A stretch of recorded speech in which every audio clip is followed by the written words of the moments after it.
Okay. Oh, yeah, we are live. Alrighty. So, want to welcome you to Hollywood TV. Welcome to Hollywood TV, where we like to highlight the stars and the planets, as well as the people that love them.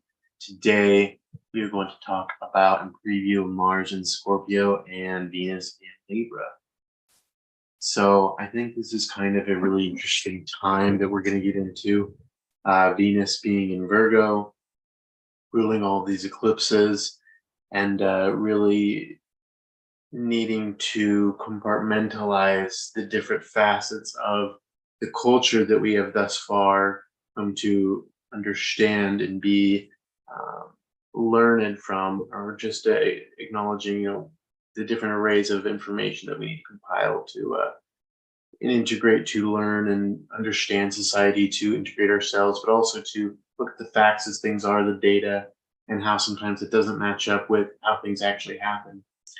Um, but yeah, and I think that aspect between Venus and Saturn, that kind of like opposition, that really is going to highlight the whole eclipses. I think um, both of those eclipses. I think really digging into the kind of the dirty details of the culture and kind of society, and kind of mincing, having our words not be minced, standing it to the face. Venus and Saturn just kind of not mincing words with each other, being very direct, being very, Venus kind of seeing Saturn in the heights of Venus's home, and Venus in her own, being in her own fall, that kind of position of great heights, great depths. And I think that that clash can kind of bring, especially with Saturn, you see like the optics kind of getting skewed. Um, and I'm digging too much into that because I want to dive more into Mars and Scorpio and Venus and Libra, but just acknowledging that kind of prelude, because I think it's important to acknowledge that prelude. Venus will be in Virgo, Mars will be in Scorpio, and so, and with that kind of first part, Mars is going to be really combust by the sun.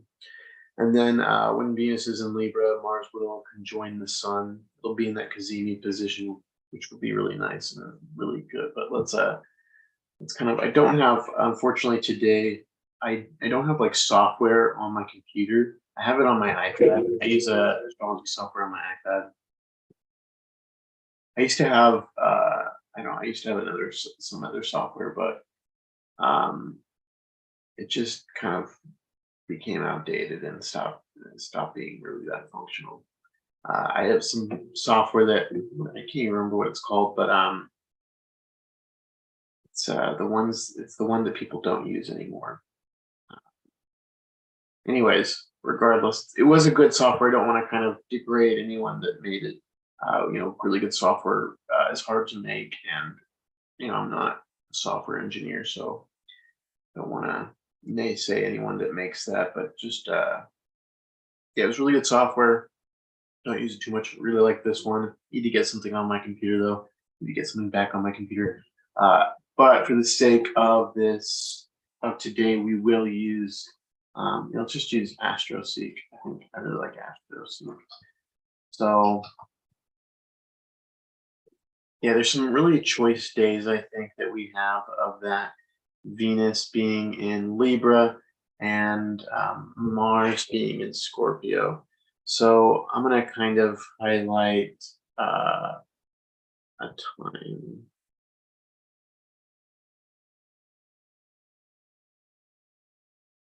Yeah.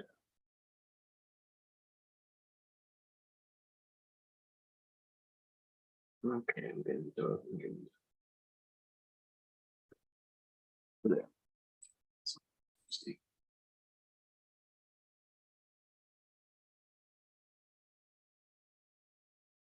Okay, let's get this calculation going up on the screen so you can all look at it and see it and know what I'm talking about. Know what I am talking about. Making sure to references. It's a lot easier to learn, I think, when you can see. Personally, like I like I like learning through audio. My this thing is just not working.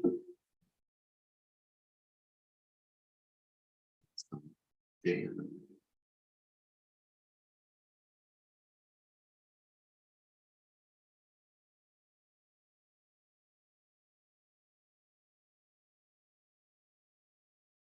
Here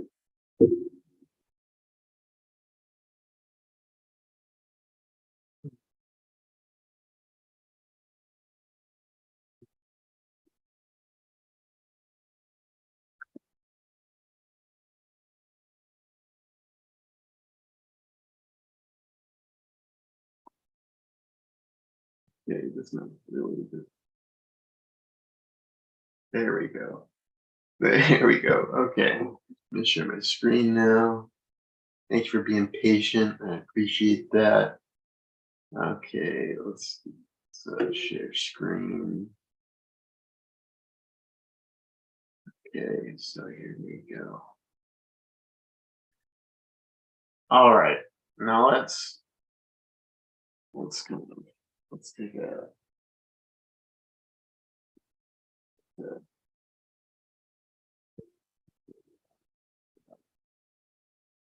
okay. So this is kind of right when Venus gets into Libra.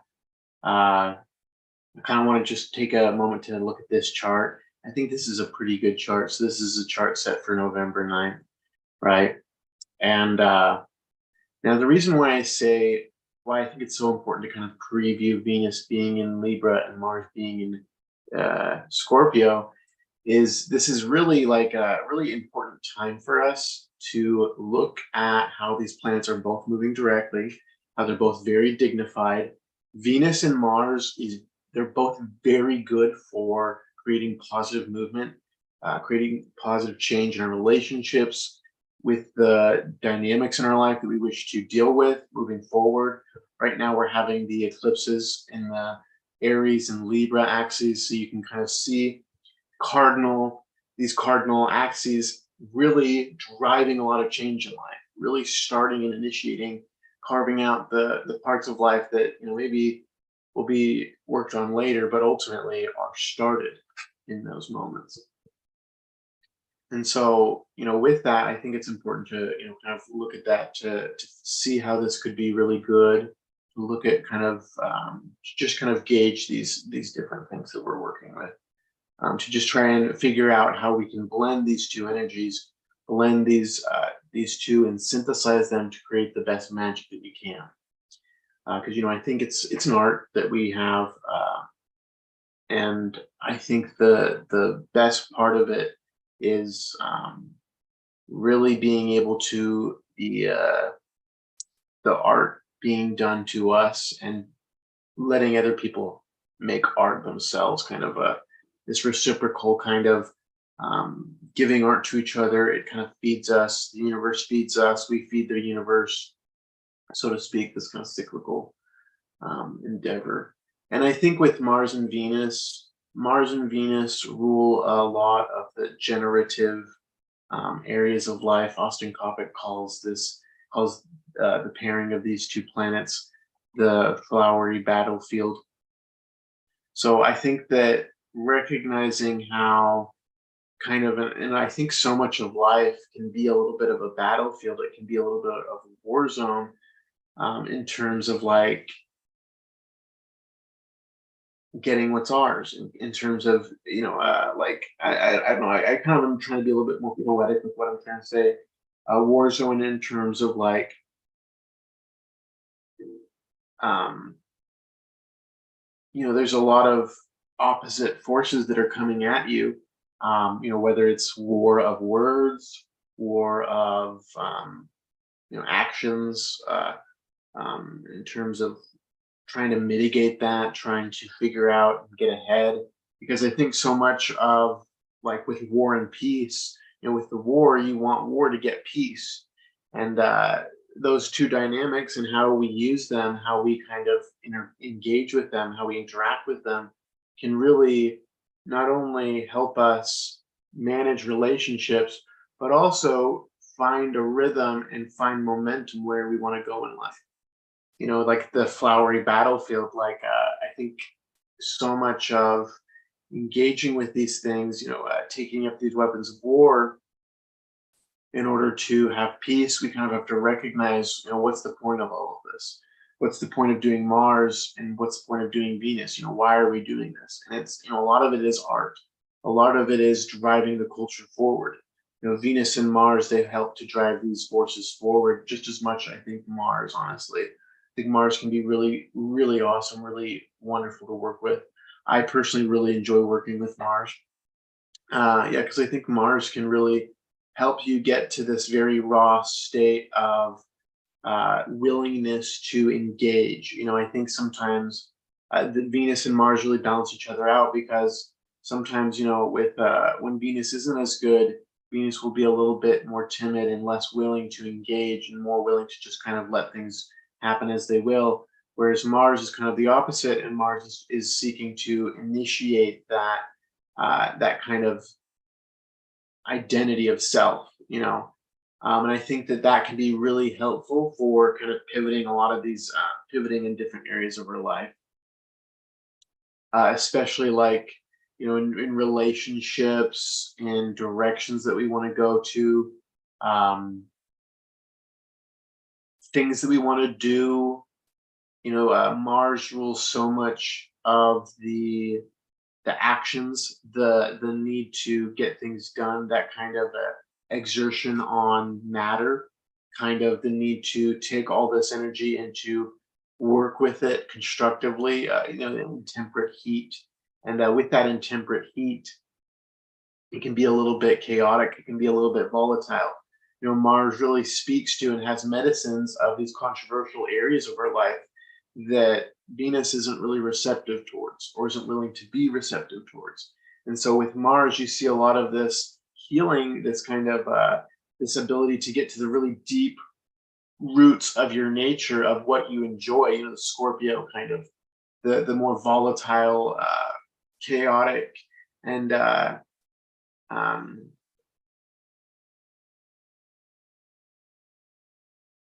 yeah, just the more deep, kind of really deep desires that Scorpio carries, that kind of just don't go away, that just still linger no matter what.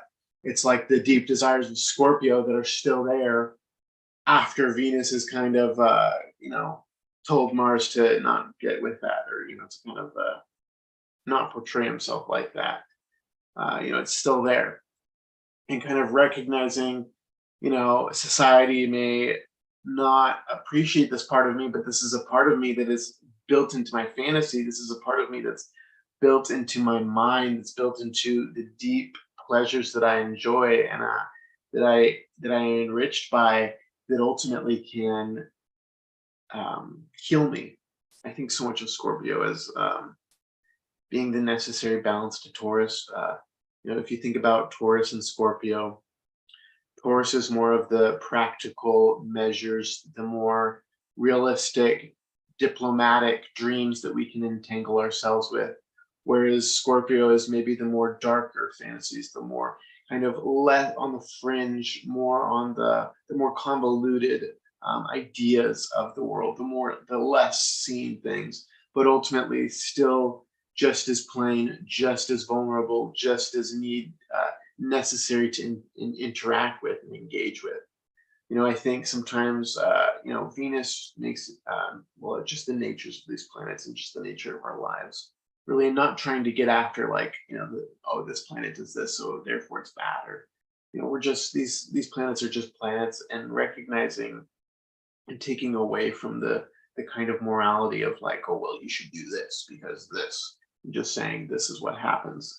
It kind of goes with what I was saying in the beginning, with looking at things and being a little bit more deep, being less, being willing to kind of acknowledge that as much as we can get into the details and the facets of these different things, that sometimes how they actually happen, that Saturn opposition of reality that just happens, that just is kind of unfettered, that is just innocent and kind of very vulnerable, very cautious, and just is reality, that part of reality. It just doesn't meet those kind of Virgoan detail just this looks like this, so it's this. It quacks like a duck, acts like a duck, it's a duck. And then Saturn's like, but like, what if that's not true though?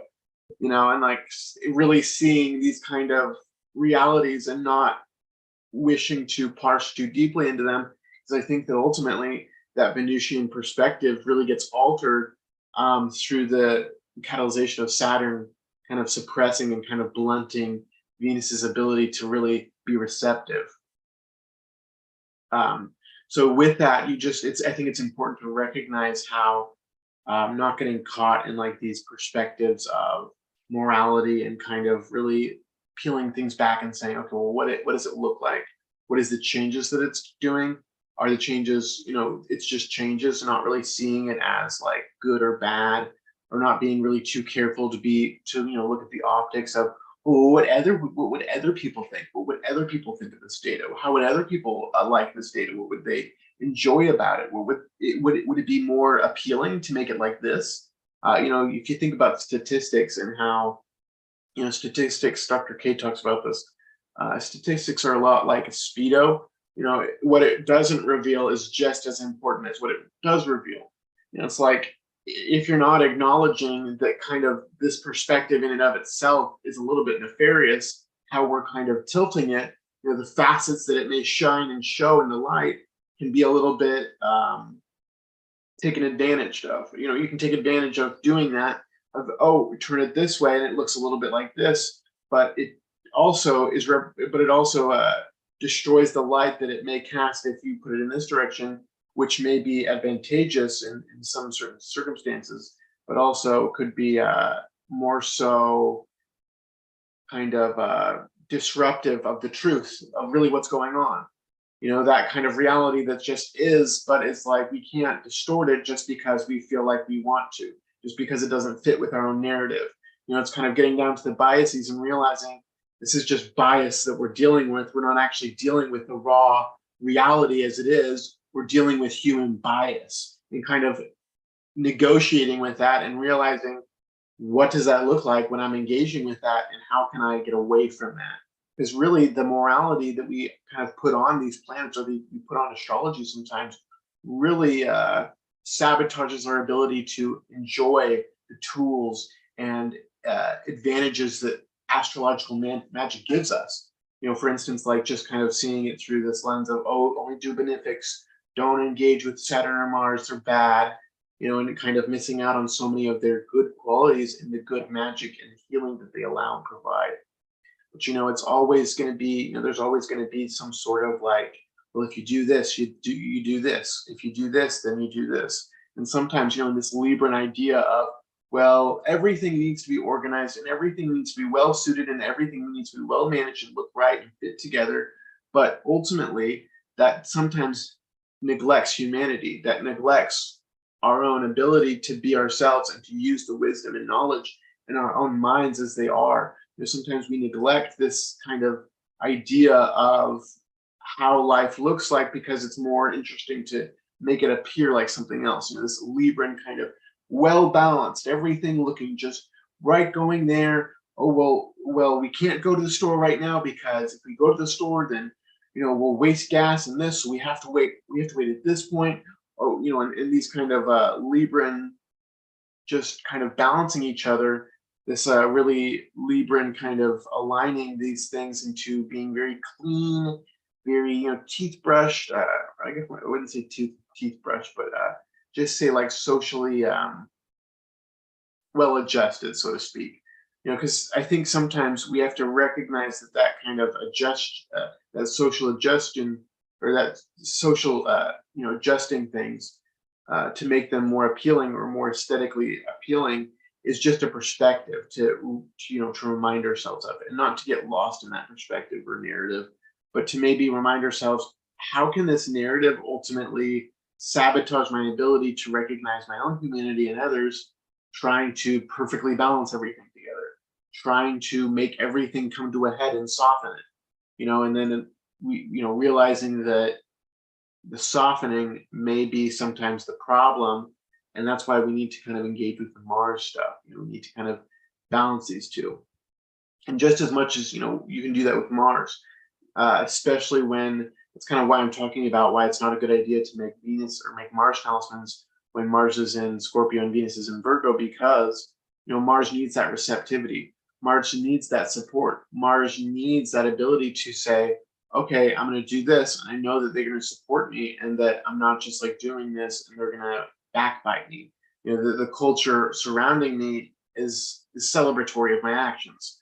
I think that's important to recognize because Mars needs that understanding. Mars needs that like light, really, to demonstrate and to be at his best, to really have the full range of his capacity. I don't really think that people talk about that sometimes, but I think it's really important to recognize with Mars. Mars is one of those planets where the more that you can, when Mars is kind of functioning in a group dynamic successfully, different groups for different people, but Mars isn't going to really like, Mars is going to want to be received well, and Mars isn't going to want to be misrepresented in some light as like, well, you like this really gruff thing, you're really kind of rough, so I guess you're mean and you're bad.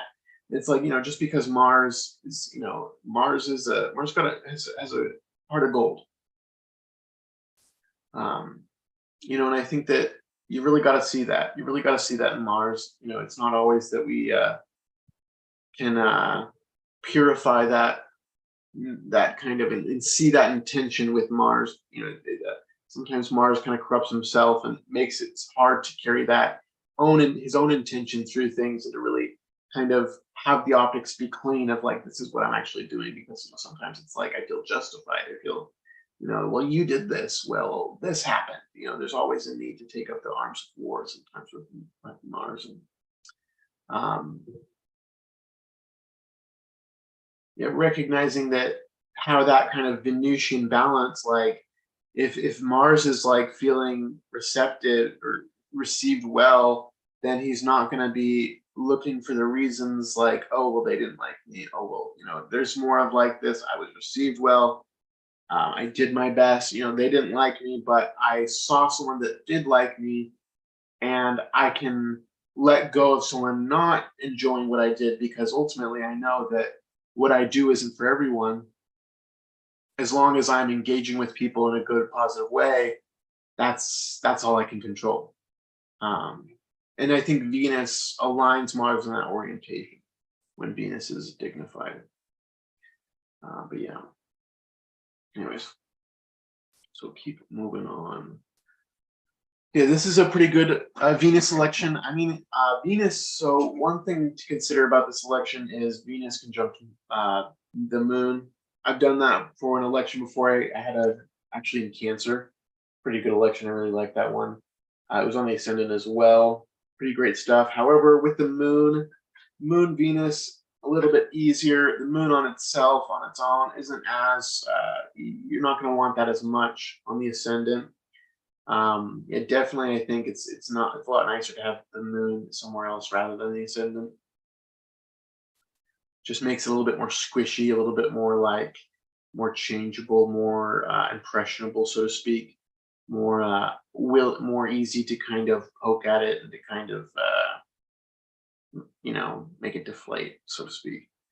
Um, just like a squishy ball that kind of, the more you squish it, the more it kind of deflates a little bit. And so it needs to be in a space where it's not being seen. It's not being just seen the first thing. It's like, if you go to like, I don't know, like I'm imagining some like, like Lego, like you go to the Lego factory, and like the first thing that like this, really shiny thing, this like really sensory, something really sensory oriented.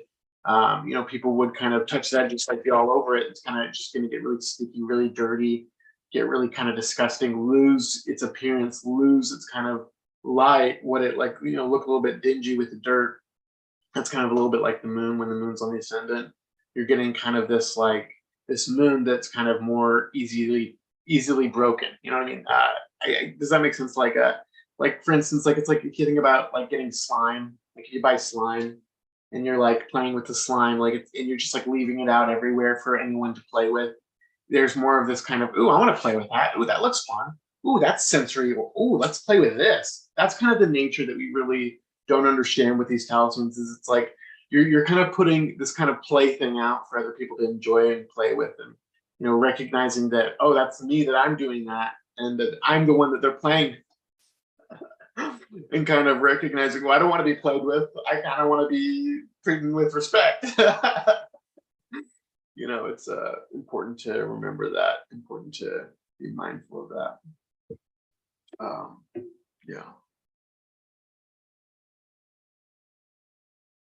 But yeah, so you don't want to always have the moon on the ascendant. If you can get it like on the midheaven, the second house. Second house isn't too great, but it's not too bad. Third house okay, fourth house okay, fifth house good, sixth house no, seventh house okay, eighth house no, ninth house semi decent, 10th house okay, 11th house pretty good. Excuse me. Yeah, 11th house is probably the best. Probably a really good place. And obviously, excuse me, I mean, like, obviously, all these things kind of, when you're taking all of these things into consideration, it can get really difficult. So, the level that you go to try and decipher, okay, is this chart worth doing? I can only get this. I can only get this version of this chart, which kind of means that I can't get this, but also I don't get a moon that, it's like just taking what you can get, so to speak. Yeah, like if the moon isn't like squaring a malefic on the Via Combusta, slow, really slow, conjuncta malefic star that you're not wanting to work with or something. I don't know. Just kind of considering all these things, or being, the moon being in her detriment or fall. Although I don't know if I don't really that doesn't worry to me too much. It's more so just like the squares to the planets, or even just like an aspect to the moon from a planet that's in its own fall or detriment. That can be not as fun, or yeah, definitely not advantageous. But overall, just trying to consider everything. Sometimes you can only get so much. In this chart, we get a moon that does not see, has no real aspect to Mars, has no aspect to Saturn. So, I mean, that's pretty great. Like, that's pretty great. The moon in this chart is conjunct that Venus, and this is an interesting chart because the moon will be void after this. It's not going to make an aspect after Venus, which is interesting. So it's kind of something else to consider. Anyways, yeah, it really is interesting though.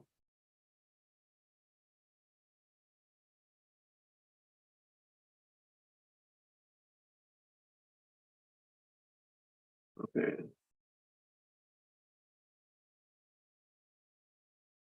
Let's keep going. Okay, we're gonna keep going. Moon's still in Libra, hasn't aspected anything. The moon just barely is gonna it aspected Saturn right as it got into Scorpio. But the moon is now conjunct, and that's gonna be a full new moon, excuse me. And with new moons, you want to make sure to not get that moon anywhere near the sun within 12 degrees. If you're making a talisman, definitely don't make a talisman with the moon so small, like a tiny sliver in the sky. It's just not going to be very good, not going to be very successful. Not very much, yeah, not a lot of light to carry that. The moon has no light, and is letting go of all of that light. So, it's kind of that could be good for talisman, but it's more like you're focusing on that, intentionally. And anyways, different cases for different times, but I'm not going to go over that too much right now. Then you have the moon, the Kazemi, Sun Kazemi, new moons. Those are pretty good. I want to get a new moon. Talisman would be pretty good. Okay. And then see, now we're getting the sun and Mars within 1 degree of each other, and we still got Venus in a good place. We're getting there. We're almost there. We got that kind of Mars talisman. Now we're trying to get a Mercury. Now we're trying to get a. Hold on. I mean, you really could. Here's the thing. So here's actually a Venus talisman opportunity on the 14th. You really could do this. Now, this is not a lot of light, right? This is barely 12 degrees away from them. But sometimes you don't have too many opportunities, and it's better than nothing. And also, the moon is pretty fast. The moon is conjunct. Well, no, I didn't see that square from Saturn. May not be okay. Well, never mind. Might want to not want to do that. Wouldn't recommend that. You know, yeah, I probably wouldn't recommend that. You're just not going to want to have a square from Saturn for a Venus talisman. It's just going to make it too difficult, too filtered out, too distant of that Venus. You're just going to get a little bit. Venus isn't going to. The moon's not going to reach Venus as powerfully. It's going to be dealing with some squares, some of that square from Saturn. Let's keep going though. So that's unfortunate.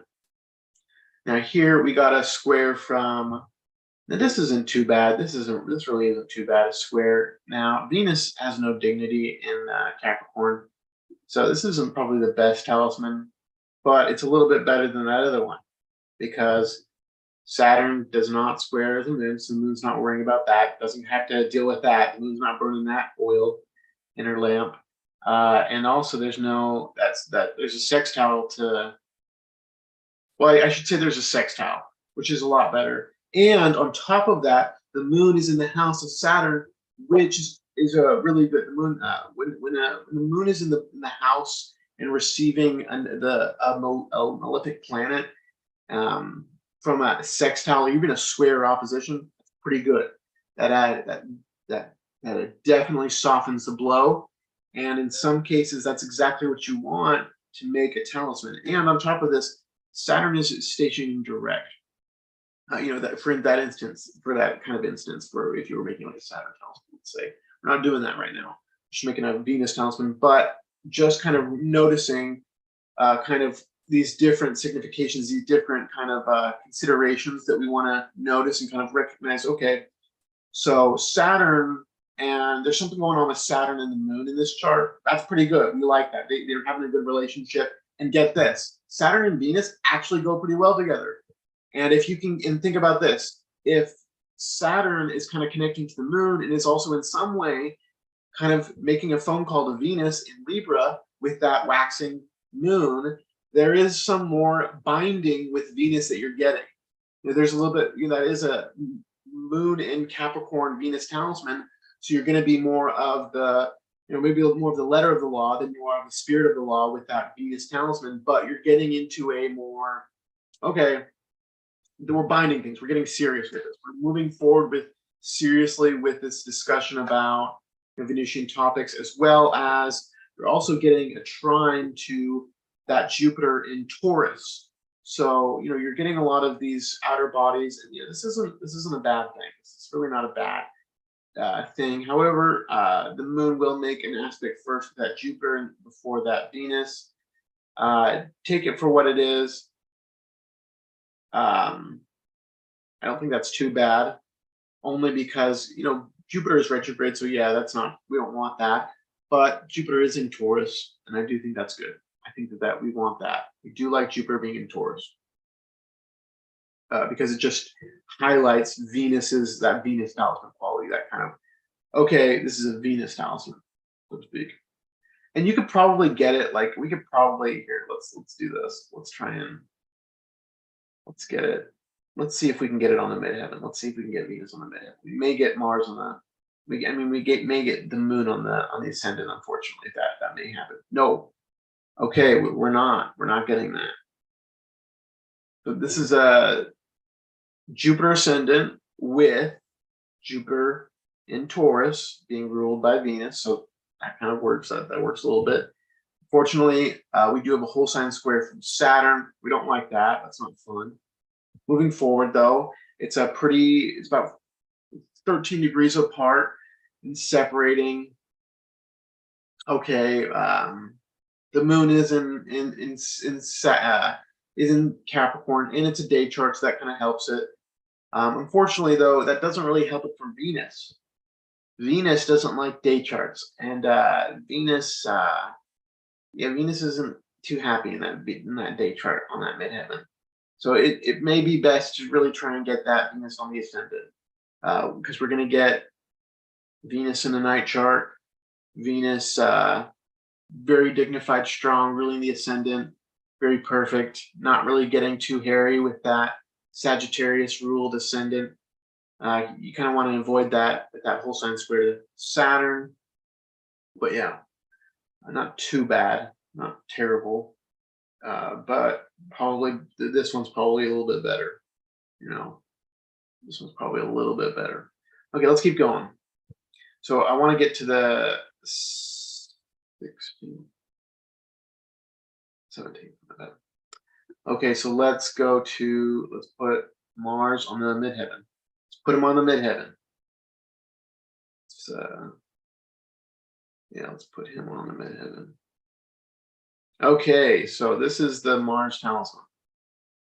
Now, this is actually a pretty good Mars talisman, if you do ask me, and for a couple reasons. Now, I'll talk about this first. You do get the moon on the ascendant, right? And that's not my favorite thing.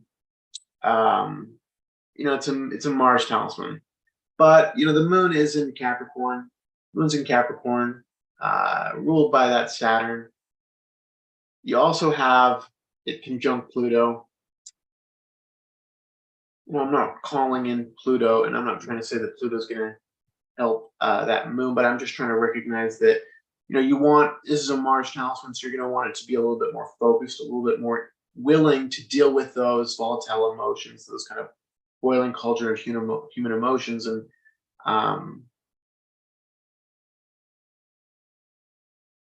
there can be something to that, where being receptive to those martial issues, being ready to deal with them.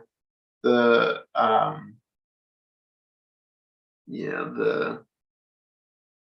trying to find a reason why this could be good.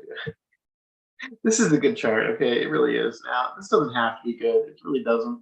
But I think that recognizing and kind of owning up and saying, okay, we don't like the moon's on the ascendant. That's not our favorite thing at all.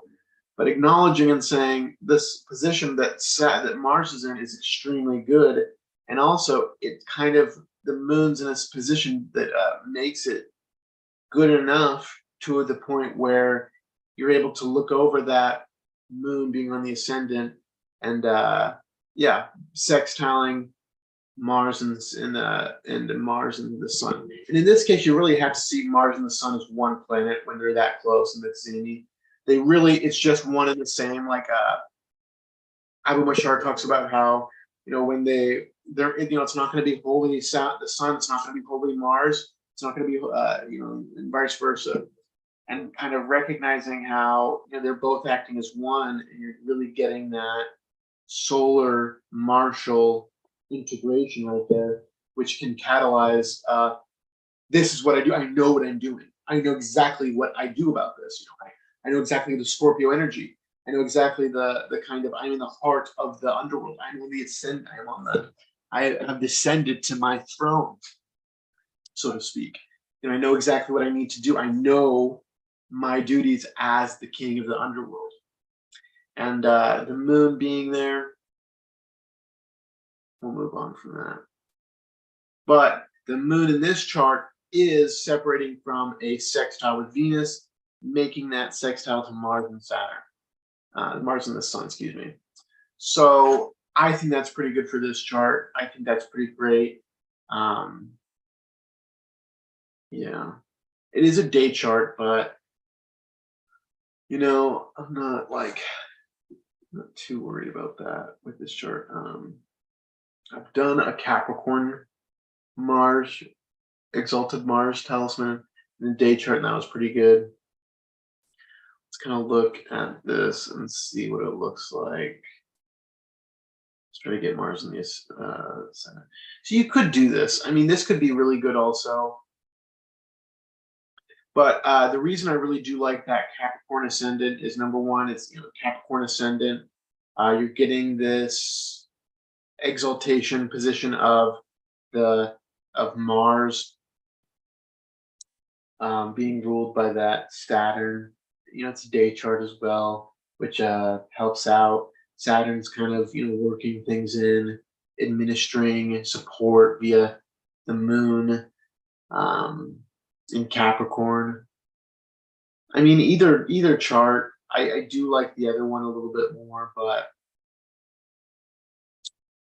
yeah, this one, you got 11 degrees within 11 minutes. Excuse me, 11 minutes of a conjunction, and applying. The sun is applying to Mars. Still pretty great. It's just barely. It's kind of a dusk chart, so that's good too. That's pretty good. Helps Mars a little bit more, as well as the moon also. Relatively, it's not a moon chart, so that really doesn't matter. It's not what the moon tells me. So yeah, it helps, but it's just a small detail so far. The Venus is in the 12th house, and I kind of did like. I really did like Venus. Being in the ninth. Was it the ninth or the 10th? I think it was the 10th house. Yeah, the 10th house from the Capricorn ascended. So yeah, that's another reason I like that. You're taking advantage of that Venus on the midheaven, kind of bonifying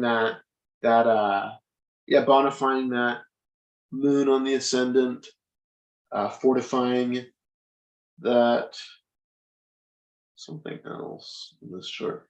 Yeah, this one's pretty good too, honestly. This one's pretty good. I guess the reason why I don't like this too much though is like you get that, and where I am, you have that the IC on the ascendant, but regardless, it's perfect. Sometimes people can get more auspicious positions of the planets where they are. Kind of depends on where you're living at. But anyways, yeah, this is kind of Mars and Venus, kind of previewing them, kind of talking about them.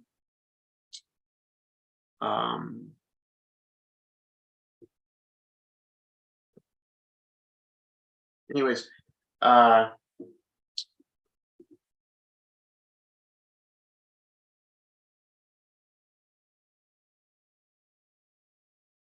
one second, let me check the stream.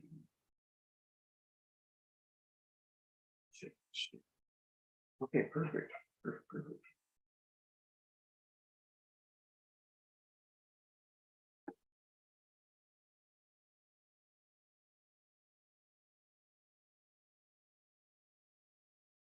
Okay.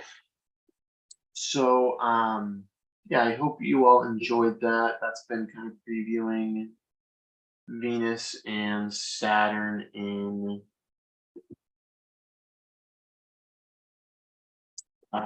Venus and Mars. It's one of the malefics.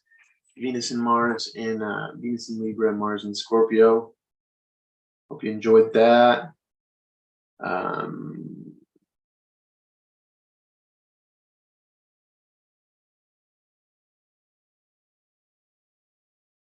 I think what else. Venus. We're gonna get. I haven't really talked too much about the Venus Council. We're gonna get. I'll talk more about that next month for November. But you just want to kind of go over that, help you kind of gaze ahead and kind of not get lost in this Virgo nonsense. Really help people kind of say, okay, as much as this Virgo stuff is happening, we got a whole bunch of Venus and Libra and Mars and Scorpio to enjoy, to benefit from, to administer into us, to kind of like rain in from the sky, almost like a like not like a feeding tube, but just like some sort of get hydrated from the sky, get hydrated from Mars and Venus, get refreshed, get our energy coursing through our veins, have that good stuff, have that good energy that Mars and Venus provide us so liberally. But anyways, hope you enjoyed today's live stream. I had a lot of fun. It's always a lot of fun hanging out with you guys. Always a lot of fun. But anyways, take care. I'll see you all later. It's been a good day. It's been a fun day. Yeah, let me know if you got any plans for Venus and Mars in the comments. I'd love to hear about that. Love to hear what you're doing, what you're planning for Mars and Venus being in the dignities, being in their domiciles. I'm looking forward to it myself. Hope you enjoy yourself, and I look forward to next week. I need to get some people. I need to get some guests on here. That's on me. I need to really reach out to some people. But hope to provide that, and hope you have a good day. And thank you again.